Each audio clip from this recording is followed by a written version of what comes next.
Hey folks, per popular request, I'm going to be doing a very brief tutorial on showing how I did an effect for a rotating shoulder cap that also has physics. So the general gist of it is that so for my Colonial Marine character here, she has her shoulder plate, and that is able to turn because I have this bone. Granted, the action does not, I have not made it go both ways yet, but when you turn it like this, it'll actually turn and be gradually perspective like out of view. I mean, it does need a little more adjustment. Um, and that is done by just simply having a couple things. First of all, obviously a smart bone dial for the turn. The pieces are actually bound uh, to oops to these three bones. I have one for the strap, one for the main cap, and then one for a little tab.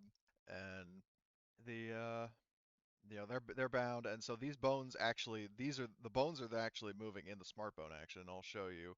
Um, is in the action for right shoulder cap rotate.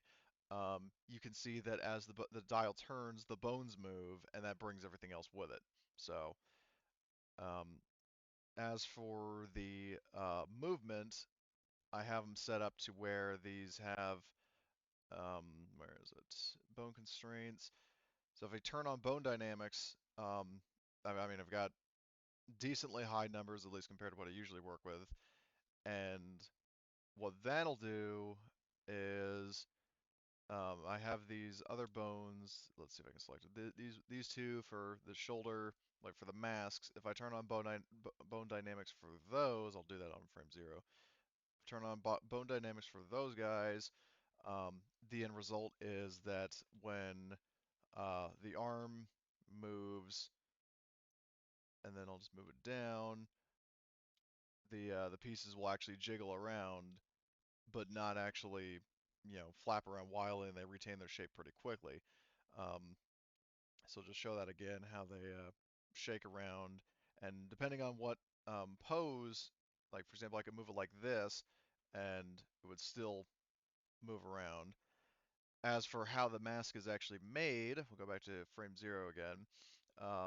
So these pieces do not actually have their own outline in the main mask for like the mask folder that has, for example, for the shoulder cap. So there's the shoulder cap right.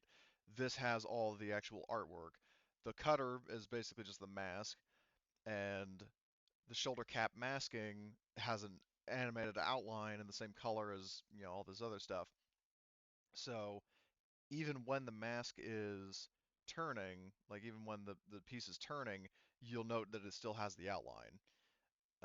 As for the um, how the cutter moves, the mask, what I did is I have these smaller bones that um, the mask layers are actually attached to. That they're just simply layer bound. And the best part with those is I have them set up to where they target the angle of um, the specific bone. Like so, for example, the shoulder, like the um, the cutter for the shoulder cap. Hold on, how did I close this? There we go. The shoulder cap bone will copy the position of this guy right here, and then what that means is when the shoulder cap jiggles around, the mask layers copy the pose exactly, so they're not like mindlessly flailing around. And other than that, that should be it. So just once more, I'll show you that, you shake it, like the arm moves and the piece shakes. So thank you for watching. Hope this was helpful.